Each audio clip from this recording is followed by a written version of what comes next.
So it may be that you create a post that is just an image of paddling in with a very short piece of text that's going to go with it as the caption.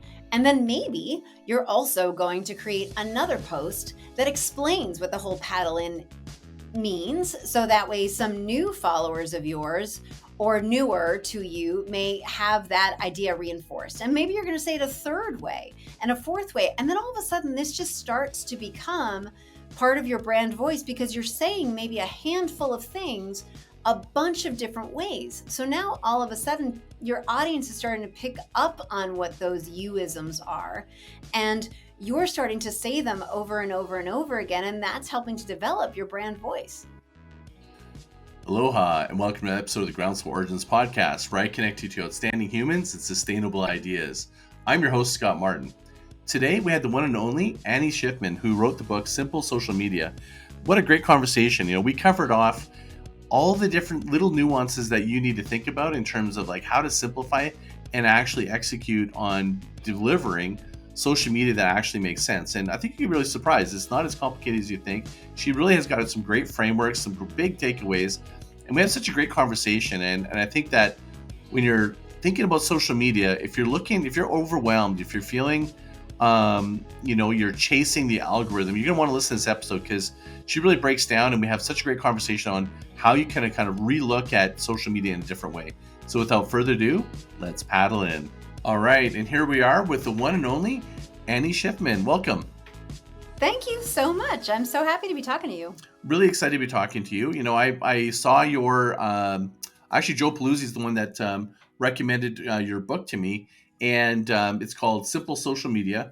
And that's the topic of today's topic. So tell us a little bit about your background. Like what got you into writing this book? Tell us a little bit about who you are. And then we'll kind of dive into the topic of simple social media. Yeah, well, I have been working in the social media space for about 10 years, and I stumbled into it in a way that's a little bit different from many other people. I used to be an improv comic. So I was doing a show in New York City off Broadway that unfortunately was not getting a whole lot of audience. And around the same time we would every so often get hired to do these corporate gigs. And we were hired to like entertain at this company's big meeting. And the keynote speaker had gone on to say about how there was this brand new thing called Twitter that companies were using to connect with their customers. And I looked around backstage at my castmates and I was like, guys, I think that we can use this to get more people to our show.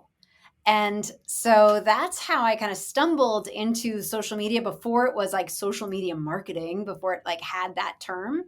And then I just decided that I was going to learn more and more about it than most people around me knew. And so then they started asking me to help them promote their new show or to help them promote their new book or whatever it was using this new thing called social. So I have then over the years basically developed a method that I found worked really well for when you are not the subject matter expert or you don't have access to the subject matter expert or you just don't have a lot of time to devote to social media content creation. And so that's what I put in Simple Social Media. Beautiful. And, it's like it sounds like we both are like kind of OGs of social where, my journey was, I was actually just started getting into cat skiing. I discovered cat skiing in the backcountry, which is like heli skiing, but it's like on a almost like a tractor truck. It's a way to describe it. You get 12 people. You get about as much terrain as you would like a major ski resort. And it's like untracked powder, like heli skiing. I lost my mind. I'm like, oh my gosh, all resorts are off the table. It's really expensive to do. And I started doing it nonstop. And I was like, social media came on. I'm like, I'm going to start sharing I'm going to figure out social media by just sharing my journey of cat skiing around and doing these crazy backcountry adventures. 10 years later, I actually was like, had, film production company, making social media marketing. I just kind of fell into it as well. My question for you was, went right away into marketing. I was just like, I wasn't actually, I had a marketing agency at the time, but I was just like kind of sharing content. Did you go right away? Did your first experience, was it like, were you figuring out like, like what was the journey like what took you from like, getting people more to your shows to where you are today? Like what was that first threshold like? So part of it was that I so I was kind of riding both horses for a while where I was performing, I was going to auditions for commercials and callbacks and things like that, and touring around the country. And then also just in my spare time, just geeking out, nerding out on it as much as I could, right? And so eventually, then my husband, who's also a performer, he started traveling way more, and we had two young children. And I just thought, you know what? I want a little bit more control over my life than the actor's life gave me. So, so that's why I just sort of thought, you know what? Let me really focus here. There's been a lot of people asking me how to use social media and how they can tinker with it, and even like digital marketing, before I knew that that was sort of the all encompassing umbrella of it. Like, how do you use email marketing? How do you set up your website? Like just different things like that I would sort of dabble in as far as like how it all worked together. And so that's why then, just as I was home more with my two young children, I just started tinkering around and playing with it at nighttime and nap time. Until then, I launched, and so basically just freelancing. And then I launched my company, Downstage Media, when both of my children were in school all day, 5 days a week, because I needed to have the childcare to make that happen. So, a question I'd have is, my experience was initially it was actually pretty profound. Of course, I'm for everybody, but it was kind of easy, like to grow like a list. People were getting on board. They wanted to grab stuff, and over the course of the whole time, my whole journey in social media, going from first me just sharing my journeys to then actually embedding into our marketing agency, is things have changed so much. And one of the things that I recognize and I try to tell people is my experience has been someone will go, "Oh, I'll show you how to build your Instagram account." And I'm like, when did they build it? Because if they're trying to do what they did, like how they built their list and they did that 10 years ago, it's not going to work now. I'm really curious about that was then, this is now. There's been this huge transformation. Could you describe what your experience has been? Because you've been like, fingers deep in it. There's a trajectory and some patterns here that I think kind of help people like what's the road ahead. Well, that's what I've always been looking at, is what is consistent, because so many things change all the time and it's so hard to keep up with that.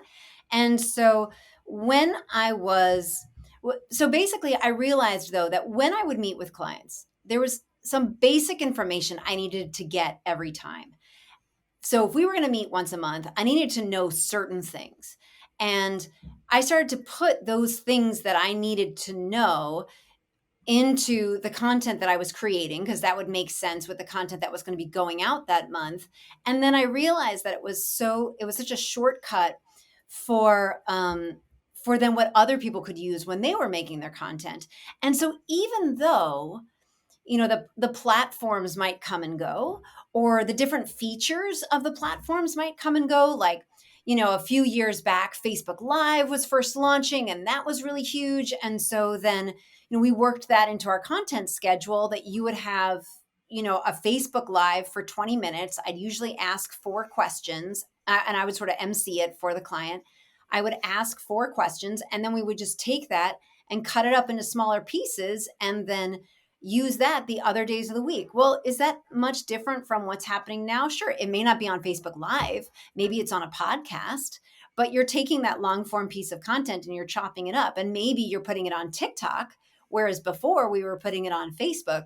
But some of those elements are still consistent and still the same. And so that's why it seems dangerous to write a book about social media marketing, given how fast everything changes. But I just thought, it's so overwhelming. Like you were saying, like it changes so fast and changes so much, that I was just like, what do most people who don't have their fingers in social need to know? Like, what's the basics for them just to have a respectable presence online for their business? And that is why we're talking. That's why I noticed about. I didn't want to. I wanted to kind of like for it to come out when, because I knew that our topics were usually some around sustainable growth marketing, and Mhm. most of the social media marketing books are focusing on on the current state of the of platforms, and that it's like whack-a-mole. I've get Yeah. like you're chasing it. And I love a post that you did. I can't remember what it was. It was one of the ones that caught my attention after you introduced me to you, and it was, you said something about the effect of, it was, don't just keep make don't worry about the platform, make the content you want to make, and just do it your own way. And I'm like, there it is. That is what people are doing, it ass backwards. They're trying to get, what's the hack of social media? And I'm like, the hack is to fucking ignore the way the platforms perform, go where your energy is. I think even the word you used, even the word energy or enjoyment or something. And I'm going on memory, so does that sound like, could you kind of kind of expand on that a little bit? Yeah, I mean, I think that you're going I oftentimes most marketers are going to tell you that you should be putting content out on the platform where your audience is. And sure, that's part of it, but I also think that you should play to your strengths. I think that you should go with your workflow so that way you can be consistent. And I'm so, as you know, I have a background in the theater, so I'm a huge Stephen Sondheim fan, and he would say like content dictates form. And so what you want to put out is going to make sense on where it goes. So, so I just think that that's huge. It's always had a big impact on me. And so, yeah, I oftentimes just think like, sure, it's one thing for you to try to shoehorn yourself into what's hot and trendy right now. But the fact of the matter is, if you go with what's going to play to your strengths, what's going to work for your workflow, what's going to work with the content that you want to put out and what you want to say, that's going to come back to you a little bit better. You're going to get more engagement from that. And that will then propel you to keep going in those times that you may not necessarily feel like it. You're going to get a little bit more feedback than you would otherwise if you're trying to just jam a square peg into a round hole because that's what's cool right now. 100% agree. You know, the ICE framework. I don't know if you're familiar with that with growth hacking. Are you familiar with that at all? With hacking growth, which is impact, confidence, and ease, and you're guiding your social experiments with that. I've adapted it and go, it's that's the logic side, but there's another side going, you need to give a different rating for ICE and just replicate that as identity. What is your identity of where you want to be? Congruency, is it congruent with you, the way that you function, your workflow, as you mentioned? And the most important one is, do you have the energy for it? If I tell Yeah. you you need to be on TikTok, you have the energy for it, it's not going to work anyway. It's like the workout that you the workout you should do isn't the one that's perfect, it's the one you actually do. Yeah, exactly. You know what I It's the mean? one that you could do 4 or 5 times a week. Yeah, Exactly, yeah. exactly. And it might also be that you don't do that workout at first 4 or 5 times a week. It might be that you do that workout once a week, and then 2 weeks later, you build it up to be doing it twice a week. And then 2 weeks later, you build it up to do 3 times a week. And that's a lot of what I'll talk about for clients. And I'll say, just start once a week with this kind of content, and then go off and make 10 pieces of content that fits into this category, and then start posting that 2 weeks later. Now you're posting twice a week, and then keep building that. That is sustainable. That's doable versus just being like, go from 0 to 60 and all of a sudden start trying to post 4 or 5 times a week. It's not going to happen. I love how you're giving people permission and releasing the pressure of social media. There's so much anxiety, which is driven by, I hate to say it, the cultural field of marketers that want you to follow their template, their process, and you're reliant on them versus just tell your own story. There's this great quote. I just read it the other day. It's with Tarantino. He goes, I made the movies that I want to make, and I just brought the audience along, or I shared it with you, something like that nature. And I'm like, that's kind of what you're saying, and what I believe is tell it your, like, come out and tell your story versus the other way around of trying to figure out what the platform should be doing or the right way to be doing it, because that's creating the sea of sameness. Like, like, well, how do you just, when you say simple social media, what person's argument might be is like, well, will it work? Right.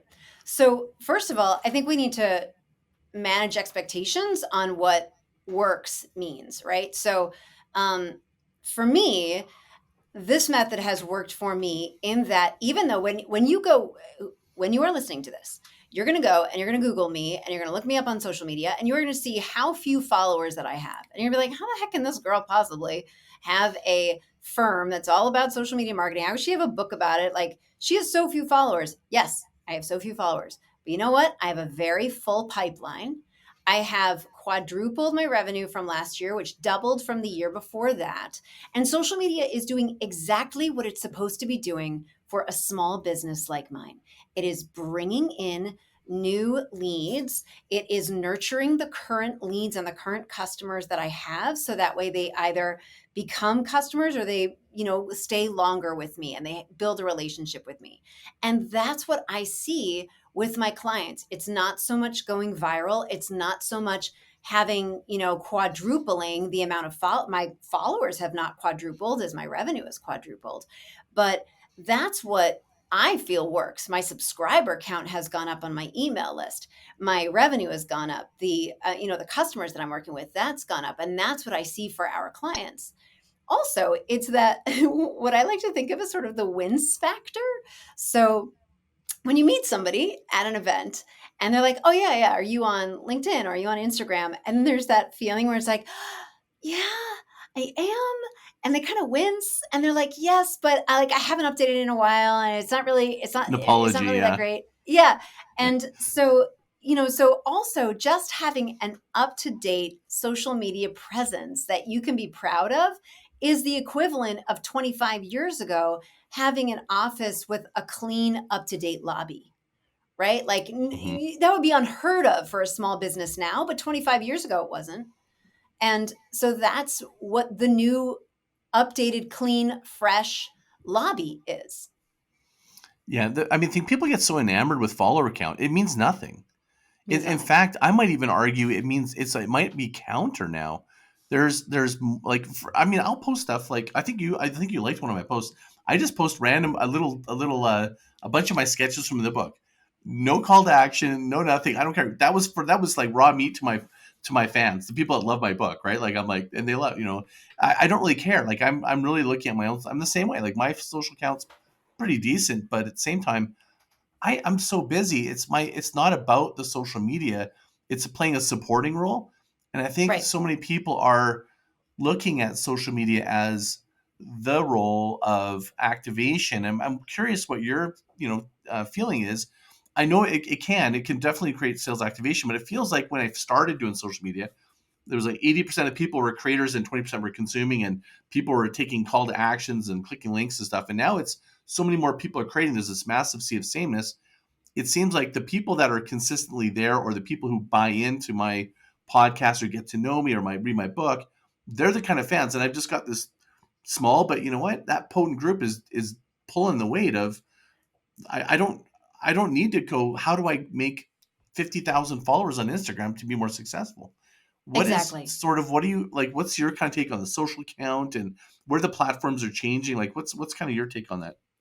Well, I think that people are consuming. I think you're right, and although mm, the tide seems to be turning in the other way now, whereas you're saying initially it used to be a lot of content creators, and No, no. also a Initially, it group. was like a small amount. I meant it backwards. There was a small amount of Okay. content creators, and now there was lots of people consuming it. Now it's a lot of people creating it, and very few people consuming it.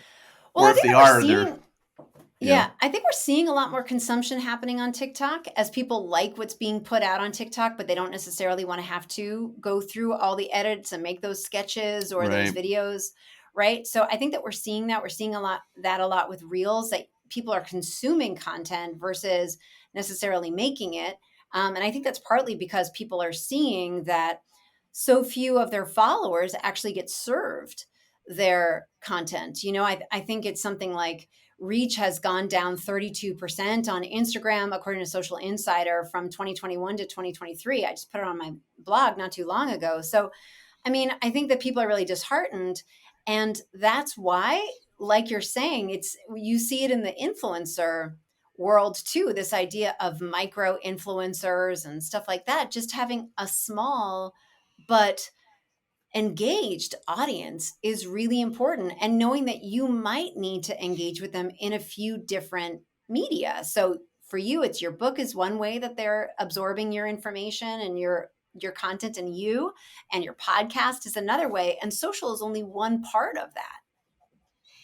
Yeah, it's like one of the things I tell people is fill a row don't try to jump to filling a stadium. I mean, I think everyone's trying to sell filling a stadium, and I have an empty stadium. There's a lot of people with lots of. I have social accounts that are huge with very little engagement.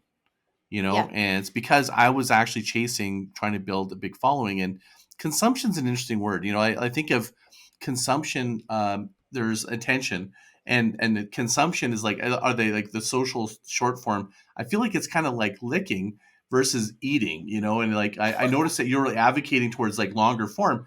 I feel like long form might be making a comeback because are they really consuming if they're like flipping it? Like we think the metrics are showing their connect, but are they really consuming it, or are they just whipping through it? Like I'm not sure anymore. I don't know where Yeah.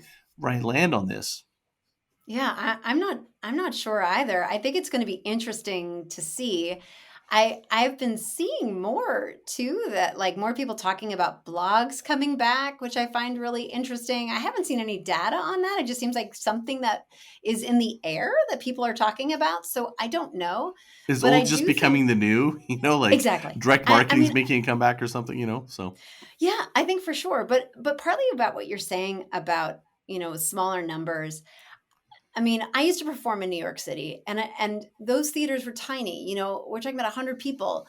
But I've had people say to me, I don't know, Annie, like, should I even bother putting out stuff? I only have 100 followers. And I'll say, if you had 100 people in that room and that was a sold out crowd for you that night, you would go. You would go and you would do the show and you'd feel great about it because you had a show for 100 people. So, yeah, is it, the same as a stadium, Taylor Swift performing for 72,000 people? No, it's not the same. But for me, that's still a valuable experience. And I'm hoping if I do my job right, it's a valuable experience for whatever of those 100 people are actually sitting there and paying attention to what I'm doing. So I think about that all the time. Like, what did a room look like? If I was performing for a crowd of 100 people or 1,500 people or 300 people, like, what does that look like? And I really try to envision that to help remind me, like, let's get a little perspective here, Annie. Like, 100 people is a good amount of people. that's such a great If you had to perspective. I feed them mean, at your wedding, yeah. it'd be a lot of people at your You'd be wedding. spending some money. It's You'd be you spending like some I think money. that's what's the unique thing you bring to it is you're giving people permission to kind of change their mindset about it, and I think that is something that's not been done well. Is there's such a pervasive grow, and it's for growth's sake versus connect. And I think that Right. giving people, you're right. That's a great way to frame it. Like if you had physically that many people in a room, you'd be overjoyed. Like Yeah. why not treat it the same way? That's a great analogy. So another challenge that I think that you solve, a problem that I see, I've experienced it myself, is overwhelm. It's like Yeah. I need to be posting every day, and it's like it's fucking exhausting. Pardon my French. It's like, Yeah. and I think that when I personally shifted to going, I'm giving myself the permission to put what I want when I'm ready. I'm not necessarily putting on a schedule. I know that like doing things consistent, like the podcast and things, for sure. I'm trying to leave at some level, but I'm kind of putting the brakes off of like, if I don't love it, I don't want to share it. And that's kind of where I'm at in my social media journey. I'm curious what your perspective is on that. Yeah. I mean, the only thing that, though, to be aware of is if you don't love it, not sharing it, that could go into the world of perfectionism where it's like, if it's not perfect, then I'm not going to share it. So that's the only thing that I would be That's a good aware point. of. Yeah. So sometimes, because I think that there's just the muscle of creating stuff, because, I mean, In the Heights was a great musical. Bring It On, great musical that Lin Manuel Miranda did. He did both of those Broadway shows before he had the juggernaut of Hamilton, but he needed to get the reps in of writing those shows and working on those shows, and getting those reps in is just as important for you and the content that you create. So for many people that have a marketing team of 5 or less for their company or for their brand, sometimes it's just getting those reps in and figuring out, okay, what is our workflow? How can we get a video out a little bit faster? Do we need to put out video? Because does it take too long? Or, what can we be doing instead? And so part of that is sharpening the sword.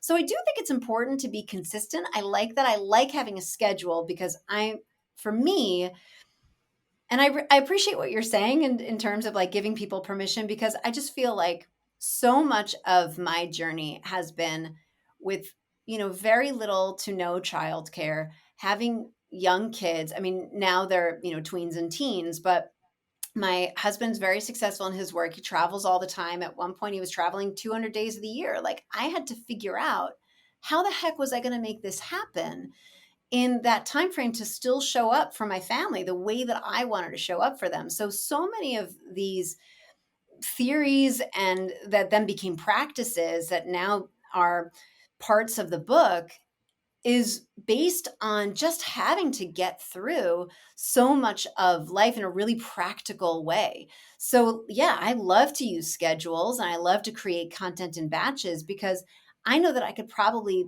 bang out a bunch between 8 p.m. and 11 p.m. after my kids have gone to bed. Right. So that's why so much of this stuff that I create, I think is a little bit different because so often we're hearing from people who it's their job to create content, right? Like we'll hear about it on the news. Well, that's the news is their job to create content. You'll hear about it from other marketers. That's their job to create content. But what are we hearing from people who are actual business owners in how they are putting out their own stuff and then advocating for their clients to do it in a sustainable, practical way that isn't all about spending 4 hours a day editing a video for an Instagram reel? Really good distinction. When I said that, that's for my personal brand. Actually, my business brand for Groundswell, it's on a schedule. It has a workflow. Yeah. I have a content calendar. I've got and it's like there is actually, when I say I love, sometimes I'll put stuff that's janky. It's actually, I'm not a perfectionist. Like, that's why sometimes, like, I get a little bit of like, my team might go, oh man, you didn't quite spend time. I'm like, I just love it. It's like, let's just get it out. Like, so for me, when I use that word, it's definitely not perfection, because I agree. People can fawn over their and never get going. There's no Yeah. energy in that. People don't care. In fact, I'd almost argue that now, the more perfect it is, less people trust it Yeah. in some I ways. I'm mean, not saying it has to be janky, but I'm just saying, just real. yeah, I think there's a difference between slick and professional, right? Hmm. So I always like to feel professional. I always like to feel that, I'm showing up and I'm almost like kind of not like putting on a show, but like I'm there. I'm a pro. I'm ready. Yeah. And without being overly slick, like without, I don't know. I always feel like it's when you see the people and they have like the headset or something and they've got too many things crossing across the stage and the screen and stuff like that. Like, I don't know, for me that style doesn't always appeal to me, but yeah, I mean, I think that there's something to be like elevated so that way your audience knows that you know what you're doing, you know how to put stuff out there that's quality material, that they're going to be able to get some insight from and some information or some entertainment from, versus things that are just kind of too polished and too slick. Because I agree, I think that people, they can't tell if it's too well done, almost, that they think that it's an ad, so then they just scroll right by it. Hmm. Yeah. Like, what about AI? Like, with like what you're seeing with the advent of AI, there's some incredible tools that are really, we're using AI like Descript for editing clips and stuff, Hmm. and different things that are really useful. Where do you see in not only just production, but also possibly, like, people using AI where they're not, it's not them, it's an AI that's now talking, like they put a transcript now and you can see people using it. Like, where are you seeing social media where's that line cross from professional, where people are almost going so far into AI where it's not relatable to the business or the person? Do you have a point of view in this direction right now? Well, I do think it's cool to experiment. So I don't want to naysay anyone who is trying all of these new tools that are like a year and a half old.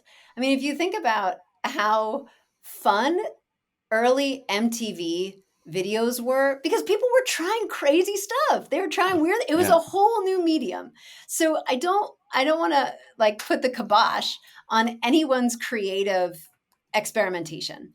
That being said, I'm definitely seeing a pushback from, and maybe it's just because I'm in the marketing space. So these are people who are pretty keen and looking at it with sharper eyes potentially. But I think that a lot of people are picking up on copy that has been written by AI. They're already starting to see what the patterns are. So they're already starting to see through that. And that's when it becomes too slick, right? That's when you Mm-hmm. lose some of that authenticity. So, I mean, I say experiment, go for it, try it, why not? And the audience is basically going to dictate what you can and can't do.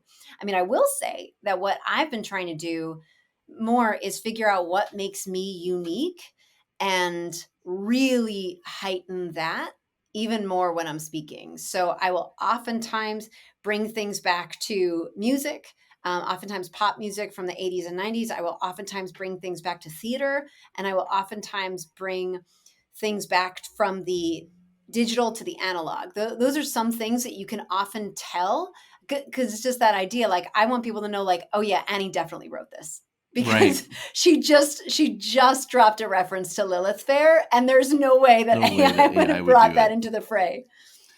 I So, that's kind of that's this that's where I'm sitting in it. Like, I'm for sure test and try stuff, but it's like, do you remember when? Well, not remember when. Like, you get an email, mhm. it's personalized to you. There's even, like, even things that only the company would know. They personalize it, but it's a form. It's like you can Yeah, feel it. It's like there's something about it that I can just tell, right? And that's what I'm seeing showing up in posts and stuff. Is it's like, I don't know if it's slick or if it just seems like not. There's something off, and I can just feel it, right? I don't know how to explain that, and I feel like that's what's preventing me from just go like I don't know. I feel like you got to have your fingerprints in it. It's got to feel like you yeah, said, like you can tell Scott wrote that. Maybe it was assist, like, because I use Grammarly. Technically, that's an AI. It helps correct my right. grammar. So am I really, like, am I being authentic by saying I don't like AI? I mean, I'm using it. Um, but I guess you're right. That's kind of where I'm thinking, is like where you lose your voice, your uniqueness is what's distinctive to you. How do you see, like, when you're thinking about doing production and you're trying to make that distinctive, what do you look for? Like, how do you actually work clients through going, how do they find their voice or their distinct direction? Well, I think part of it is figuring out, first of all, just the basic operations, right? Like, how do you do what you do? What makes your way of doing things a little bit different from your competitors, right? So, what are those things? And then what are the sort of the you isms? What are the things that you find yourself saying over and over and over again to your clients when you're meeting with them? Because those are the things that we can really start to expand on and play with and use as the basis for your brand voice, for those different things.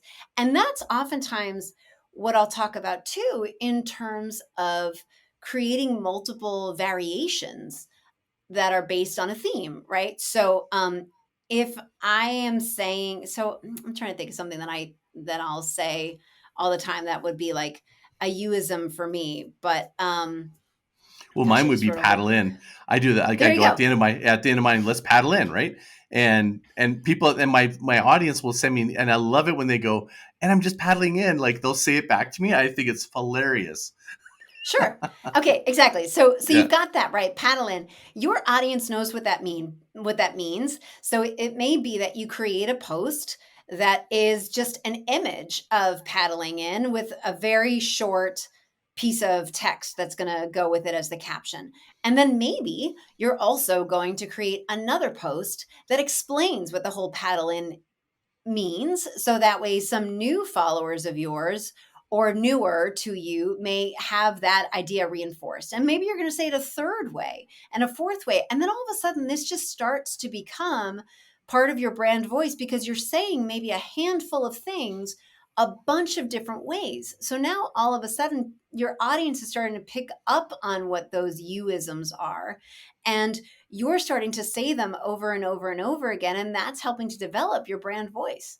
I love that you're saying that, because I think people need to hear that. Be honest with you, because I think one of the things that I observe is that people compare, and they think they're comparing against Mm, other feeds, and they're going, but I'm not that big. I don't have that big of an audience, or I need to see it this way. And what you're saying, or at least I'm hearing what you're saying, and what I would definitely agree with, is go your own way, like say your own voice, because that is, you could have like 100 people selling the same thing, and no one's going to say it your way if you lean into right. that, because, and there's people that just love that. They're your, I think what is my last guest, Jay Kunzo, he goes, don't be the best, be their favorite. I love that. Right. That's such a Love great that. way to frame it. Yeah. Well, also, if you think about it in terms of what would, even if it's something that we've heard a lot, what is your, what does it sound like when you're involved with it, right? So if you think about collaborations, we see collaborations all the time, right? So I've got a 10-year-old and she's obsessed with Harry Potter, right? So Reebok and Harry Potter or the Wizarding World, they just had a collaboration. And so it's like, well, what would Reebok shoes look like with a Harry Potter element on top of it, right? So it's like, well, what does this version of this post look like with you on top of it? Or what does this phrase look like when we actually put you on top of that? Right. And so it's those kinds of things are oftentimes how to start finding your brand voice. If you think about that, right? Like how many times have has the song Blackbird been covered a ton of different times, but each artist is going to have their own sound to it. And so you want to think about like, oh, wow, well, if I were doing that, what would my sound be? And how can I do that with the same basic bits of material, especially if you're a company that has, you know, I don't know, like I'm thinking about different, like a car dealership where many times you're working with the same bit of material, or even if you're like contracted to work with a partnership with some other company and they're sending you content, well, how can you take that content and put your spin on it? So that way they can tell your audience can tell that it comes from you. I love that. Yeah, it's collaborations. So there's really kind of two layer. One is like it's almost like remixing existing content.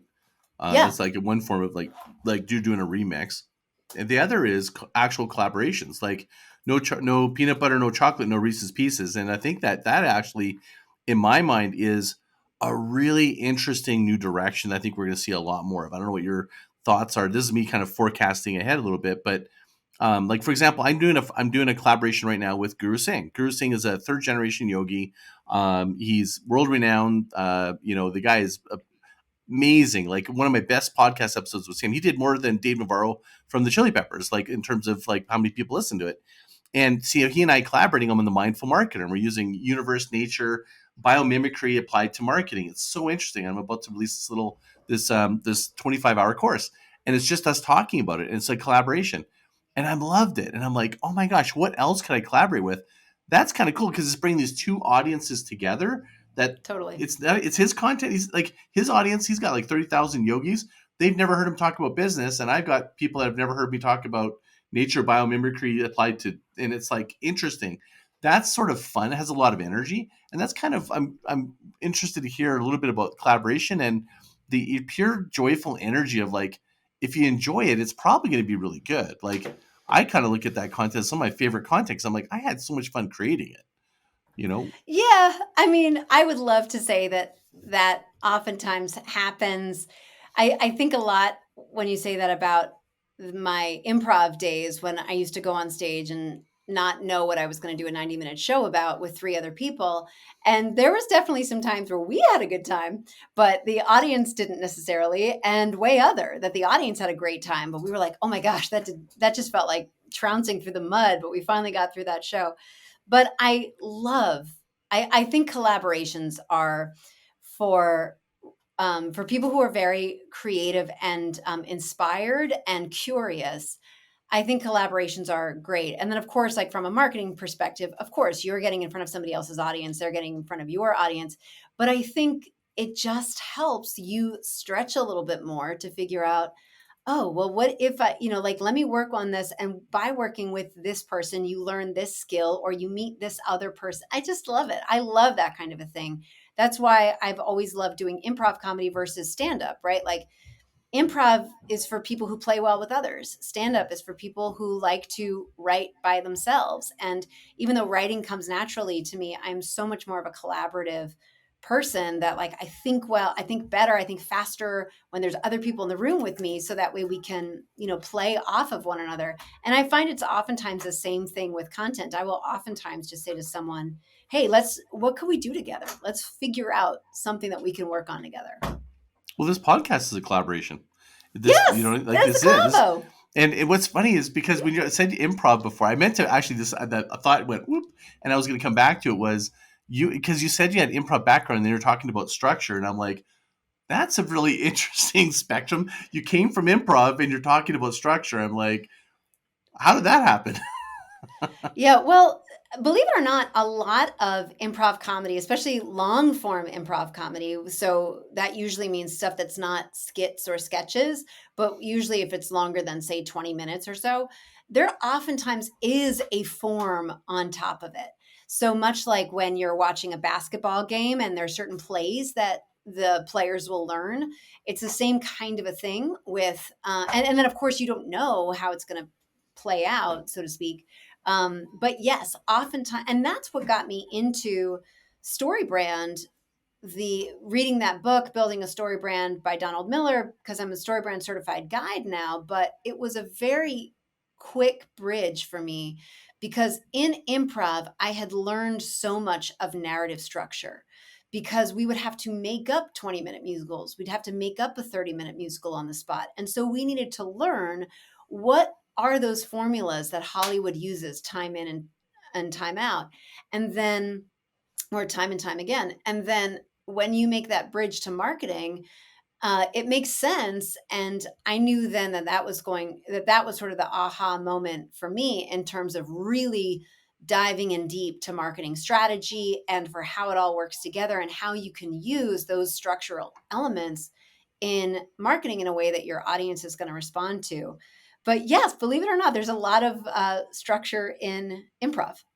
I'm not I'm sure you surprised at have a all. lot of listeners who have taken improv classes. So all of, so if you're listening and you've taken an improv class, I see you. I know the structures that you know. I get it. Yeah, it's well, I mean, the hero's journey. If you know that, okay, now we need to be preparing for them meeting the master or something, you can kind of you Yes. got some cues, so you can kind of go through the journey. So the story brand with Donald Mill, I met him actually a couple times now. I'm a Tony Robbins plat partner, so he speaks at Business Mastery, Oh, and he's at those yes. events, and we've done like where he actually does sessions with us. So that story brand framework is really powerful. Like it gets really succinct on telling your story. I think that's probably an incredible skill for anyone that's trying to deliver a message on social media. You've that story brand. How does the story brand kind of been applied to your book? Was there a crossover at all where you've kind of like, There yeah, share with that. there is a crossover. So in with StoryBrand, you oftentimes learn the talking points that you're going to use to talk about either your company or a division of your company or product that you offer, whatever it is, right? Anything that you want to promote, you create what's called a brand script, basically a series of talking points. So, what I did was I created a game where you take that brand script and each talking point gets a little number. And then you can create a social media caption by putting two of those talking points together. And so you roll dice, you get your random numbers, you put them together with a call to action, and that becomes your copy for your social media post. So I talk about that in the I talk about in the book, like how you can play that game. And I've, yeah, talked to JJ Peterson about it on the Marketing Made Simple podcast. But yeah, like it's just that whole idea of taking those talking points that you have and grabbing a couple of them, turning them into social posts. Yeah, it's like remixing a little bit. It's like Yeah. having because I mean I think a lot of people when they go to do social media they go up and they go, okay, I guess I got to create something. You go from a blank piece of paper where Yeah. and what I agree is like having a well of things that you can sort of pull from and create from, and that's going to accelerate that. Um, what about like repurposing content? I think that um, that's something where either on one hand people think it's if they're repurposing too much, it's like too much of the same. But at the same time, just I think content is an asset. Like you've invested in it. Where do you sit with that in your process in your book, or you're thinking about that whole repurposing content? I love repurposing content. I love it. I think all the time that we all have a whole bunch of commercial jingles floating around in our heads. When Taylor Swift goes on stage for the Eras Tour, she does not come up with new songs every single time. She plays the hits, right? And so I think it's really important to take your work and to repurpose it. I love, for example, just as a I think I'm so grateful that you've asked me to be on this podcast. So, one thing that I'm going to do is I'm going to create at least 3 to 5 posts that are pointing my audience to what they would gain from listening to this episode of your podcast and other episodes of your podcast, because I just think that's part of being a good guest. I think it helps to strengthen the relationship that you and I have. So that way, 6 months from now, when I post about this again, because I haven't just forgotten about it, that it's like, oh yeah, Annie is, yeah, she's in my corner. She's trying to help me get my message out to a few more people. Right. So I'm a big fan of repurposing content for so many different reasons, but mostly to help strengthen relationships, either between the people that you've collaborated on to make that content, or between you and your audience to remind them of some of the great, or just of some of the ideas that you've put out there, or some of the lessons that they can learn from it.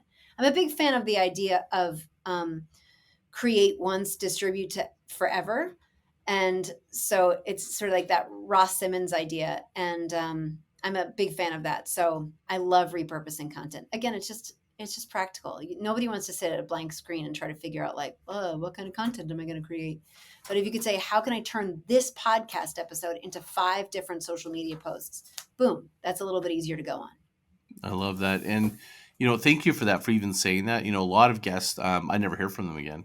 And they'll repost What? maybe, well, I mean, some of the ones like Joe Pine and Bluesy and stuff I'm friends with, like a lot of them are my friends, but some of them not. Like Yeah. some of them, they post when they go live and I never hear from again.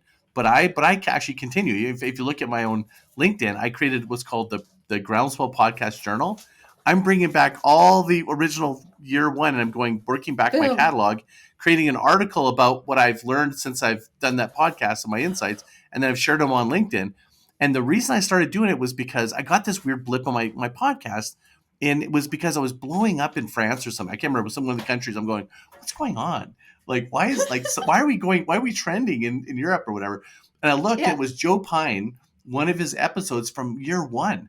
It just out of the blue blew up, and I'm like, and it really, I was always wanted to honor, and I always like kind of naturally was like reposting, but that gave me the insight. And the insight was, what if I actually intentionally, as I go through, I become differentiating my podcast, but when people are on my show, I'm always marketing them.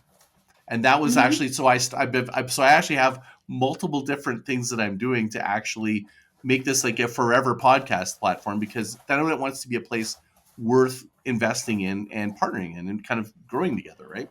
So Right. I thank you for Well, saying that, because that's I think is such an, if you're listening and you're on someone's podcast, you do that and you are going to, you're gonna have more benefit than just trying to go on to new podcasts. There's more benefit there. Grow deep, before you kind of grow big.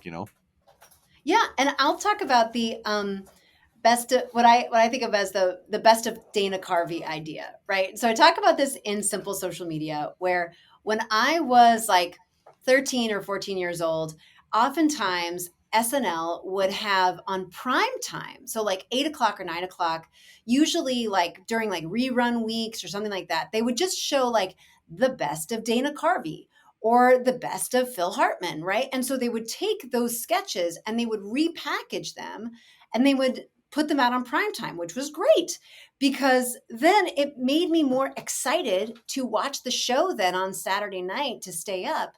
And also like you're getting like the best of the best right there in those moments. And so I think that people should do that all the time. I have a Spotify playlist that's just the podcast appearances that I've made. And yeah, I mean, even if you take like your 5 best blog posts from 2023, not the best ones, but maybe like the ones that got read the most or the ones that got the most clicks or like whatever it is, start putting them together in those anthologies so that way you don't have to come up with new stuff. You could keep mining all of the things that you and your collaborators have already created. Hmm. Yeah, that is some gold right there. That's definitely got a higher ROI, and it's more sustainable when you attach that. There's another effect I think that happens when you do that, in my opinion, which is now you actually really want to take care and make content that matters. Like, because you're going, it's not like a junk food. You're just gonna, well, I'm just gonna and throw it out there. You're gonna go, oh man, I might want to repurpose this. So I want to put a little more intention around, whatever that is. I'm not to be perfect, of course, but I think that there's an extra level of attention, because if you know that something, it's like when you're building something. If you know it's like I gotta build something that's just gotta last this wedding versus I need this to last 5 years.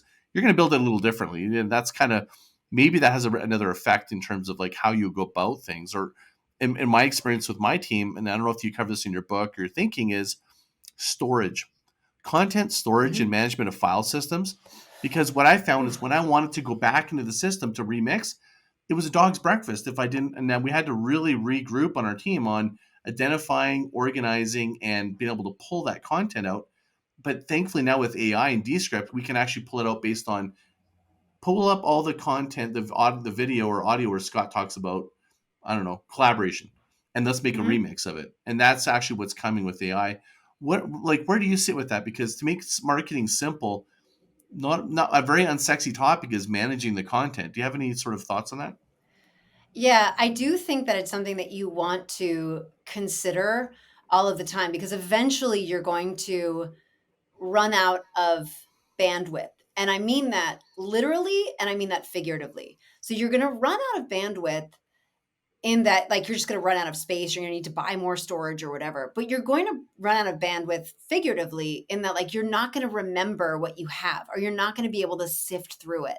So I do think it is something that, I think it is something that you want to think about, because also, like, that helps you curate what it is that you work on in the first place, right? So like you're saying, if you want to put out a higher quality of output, then maybe it means that you're not creating as much stuff, but the stuff that you do create is a little bit of a higher caliber, and maybe instead of moving on to the next thing so fast, you actually take that 5 minutes to tag it or categorize it however you would need to, so that way the other people on your team or you later on can find it and remix it as necessary. I mean, we like to use Trello boards in terms of having lists for clients to be able to put raw material on there, and then having links to Google Drives or things like that. And then we'll also just have different lists that are according to each of the letters in the pager method that I talk about in my book. So promotional content that is, either in the can or that we're working on, articles, content, general engagement, things like that. So that's one way that we organize it. But yeah, I mean, I think I say this to my children all the time. Sometimes more is just more. So if you can really figure out a way to make less and then store it a better way that you can find it and organize it, that's more valuable than just having more. It's funny, this weekend I'm on it was like -40 here in Canada. Like, Morty, it was so cold, right?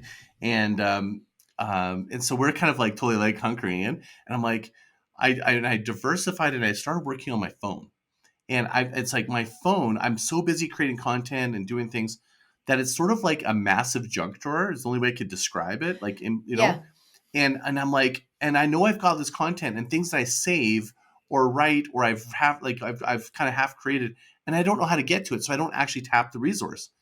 And what I did was, is I've taken like 4 days. It's been like 4 days that we've been in this, and I'm done now, and I've organized them. And I'm like, I'm about to pump out more content because my content, I can get my desktop, I can make it beautifully, but I'm always on the road and I want to use my Yeah. phone more. And I realized it's sort of like the inside of me going, Scott, I got to stop treating moving so fast and almost like the junk drawer, the kitchen. I don't know if anyone has one of those, but most people do, where you just throw it in and you go, I'll deal with it later. At some point, you can deal with it later, or you're just never going to access it. And that's kind of where I think that sustainable content marketing is. You got to kind of clear out the junk drawer, or at least have some level of discipline of getting to inbox zero once every quarter or something, because I just realized I'm not tapping some great content that I've created or partnered with, like someone like yourself. If we recorded something in a year ago, and I'm like, oh man, I'm rediscovering content. I'm like, I have so much content using the stuff that, like you said, that I have in the back, that I'm like, oh my god, I don't have to even create new content if I didn't want to for a long Right. time. Yeah. You just have to find it. You just have Just got to to, discover it. Yeah. find it and mine it. So yeah, I mean, it's definitely a tricky. thing for sure. I have weekly meetings with myself, and one part of that is just trying to deal with all of the images that I have on my phone or screenshots that I've taken. Because oftentimes my screenshots I'll save to my desktop. So then I just try to, between my phone and my desktop, just make sure that I take those images and file them where they're supposed to go. I do that weekly, but Oh, you're disciplined. See, I haven't been oh, doing that good. for years. We're talking 15,000 files I had to touch. Yeah, I know. I'm I so feel so good though, but I sorry. feel so good now. There's Yeah, like man, I'm feel not gonna. great. I feel like free. I can't explain it. Like it's like because I've always had this angst of like there's something about if you want to move quickly and like it's like direction or speed, right? And you Yeah. want to have no direction, but if you have a bunch of things in your way and the path isn't clear, you're not going to get fast anyways. And I think about how much time I would spend finding a piece of content that I knew was somewhere, looking for it to create it, and then what I do is I wouldn't publish it because I ran out of energy and time. I'd be like, oh fuck, I'll do it later. And I think Yeah. that if we can make it easier for yourself, you could publish more. So, if you want to share with us like any more sort of overview of the book, what is sort of the three biggest takeaways that if someone's going to read your book? Like we've kind of, I feel like we probably touched on them. You can kind of reiterate them if you want, but what are some of three of the biggest takeaways by grabbing your book and they can take away and it's going to change their way of thinking around social media? Well, one thing that we haven't touched on is we've talked so much about content, Hmm. but another part of the book that I like to bring up is how important it is to actually comment, reply, share other people's content. I told you I like to bring up a lot of 80s and 90s references. So it's the idea of you down with OPP. So other people's posts, right? So I was able to grow, a couple of years ago, I was able to grow my Twitter account considerably without creating anything on my own, just replying to people with helpful, thoughtful, empathetic, or insightful replies. And people really respond to that because everyone wants to get comments, everyone wants to get shares. And so when you can do that and then add your 2 cents, it is a really great way of still having a presence and building relationships on social media without actually having to make content. So if you're somebody and you're like, I just got to get started, I would say do that 3 times a week, 15 minutes at a time. And that's it. Really simple. Just commenting, sharing. That's all you got to do. And it could get strategic as far as who you're commenting on. And I talk about that a little bit more in simple social media, like, how you choose which ones you're doing. But basically, if you just are reaching out to your colleagues, the people that you hire, the people who hire you, your allies in the field, then already right there, you'll be light years ahead of other people. So I think that's one thing to keep in mind. Another is to look for a scheduler for your social media posts that can automate your content versus purely scheduling them. And a lot of tools are now coming out with this. And I have resources that you can download, whether or not you buy the book, that will have lists of different tools that do this. But the difference is you can say, I want this post to go out on Tuesday, January 16th at 11 a.m. on LinkedIn. I want this post to go out a week later at 11 a.m. on Tuesday on LinkedIn, and this post. And you have to like one by one schedule each one out versus automating where you just put a whole bunch of posts that are evergreen in the library and you say, post any of these at 11 a.m. on Tuesday on LinkedIn. And when you run out, start all over again. Oh, So interesting. I'm So a like almost like putting it into like here's a box, just pull out of the box at will and just publish it. It's sort of like yes. okay, it's interesting. That would definitely for somebody that's like doesn't want to be that doesn't because most people why are you really posting on that day if you don't have an intentional reason? That would be a great solution to just like letting go. It's a huge time saver. It's an enormous time saver.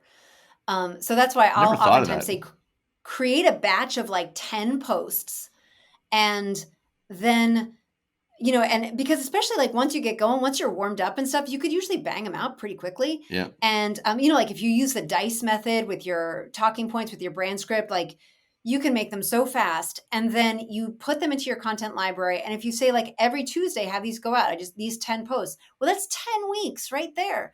And do you think that your audience is going to remember that you're reposting something that you posted 10 weeks ago? If they even saw it, I doubt they would remember. And if they remember, I doubt they would care. Is the dice method in So your book, by the way? it is. Okay, cool. You know, the Yes. idea of like where someone's going, you got to create your own content. So I did an experiment, started 10 years ago, where because I actually had a huge following, all my social media on Facebook was huge because of heli skiing and it's such vibrant content. And I was like, okay, I know that I get it, because can I get an audience if I didn't? Because that's original content, us filming backcountry heli. So it's super juicy. Yeah, it was like, it was so easy to get massive amount of hits. And I felt like raw meat to my friends that just love powder, right? So I was like, how do I actually? What I did is I followed my passion. I go, I'm actually consuming. I love surf art, so I'd always like look at surf art, and I'm like, what if I never produced a single piece of content, not one, and all I do is share other content. So I created Surf Art World as an experiment. I'm the largest surf art curator, digital curator online, because that's all I do. And it's like, it's grown. I've got Yep. all these relationships with all these artists and stuff. And it just proves you don't need like, and I enjoy, and it's actually what, like, I use that as therapy. Like when I need to like I want to have like a really, like, I want to sort of enjoy myself on social, I will just go do that because they're so grateful, they're so thankful, and I love looking at the art, and it's like I just love it. And I have no monetization path, but nice thing Yep. is I weave that into my business because it's kind of is part of my business. Like it's about surfing. I can now use that surf paintings and put content, and the artists are happy to be shared as long as I source them. So I've kind of found ways to kind of make it part of my unique point of view. But I love that you said that, because that, I think, is like gives people permission to go, you don't have to always create your own content. Right. You don't, especially if you're a CEO or something like that. If you just come in and give some thoughtful comments here and there, just add your 2 cents. That's a Where's the really spectrum great though? There's a strategy. ton of people just reposting content, and I kind of look at it, they're just mailing it in, they're just hitting repost.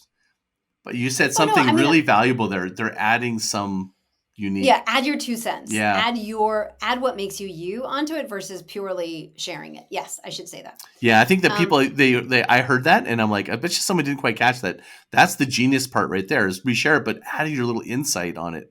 I think that's where people are really interested. Go, oh, okay, like I've seen this same video from Michael Jackson, but you're making this unique take on it. Like that's cool. right. Like I think that's what people are craving, that unique insight. Yes, exactly. So I think so. You said three takeaways. So one is you can keep not just put out media, but be social, Hmm. right? By sharing, adding your 2 cents, commenting. Two is looking to see if you can automate versus schedule Hmm. your posts, and then three is to create your content in batches, but basically like vary the theme. So create and vary it. So that way you could say the same post 5 different ways by switching up the format, switching up the visuals, switching up the words, but keeping the visuals the same. Like there's so many different ways that you could do it without having to reinvent the wheel every time. So I would say those are three of my favorite parts of simple social media. That and the 80s and 90s references that you could get in a playlist that I've put on Spotify based on all the songs that are referenced in the book. Nice. Well, that's awesome. Like, thank you so much for sharing your insights. Like, that's such a great breakdown. I could tell already we could probably go on for like 2 hours, and there's probably two or three more episodes in us to kind of go do a deeper dive. But thank you for giving this overview of your book and your insights. I love following you on social. I like your way of approaching things. It's like, it's so disarming, in a world where everyone's so alarmed by, you got to do these things. There's this tension. And I think what I like about what you're saying is it's making people feel like relaxed, and that there's a solution that's like doesn't overcomplicate things. And I love that. So thank you for being on the show. Where can they follow you? Well, you can find me on LinkedIn at Annie Schiffmann. You can find me on Instagram at Annie Schiffmann. And you can go to simplesocialmediabook.com and you'll be able to email me and get the free resources for Simple Social Media and order the book. Beautiful. Thank you again for being on the show. Thank you. I appreciate it. And thank you for listening. You bet. And then while you said listening, as usual, just go to groundswell.fm, drop me a voicemail in the mic at groundswell.fm, what you like, what you don't like, give me your comments. I love hearing from you. Remember, we've got the Groundswell Inner Circle. Just go to groundswellinnercircle.com if you want to join our community. And last but not least, thank you and mahalo.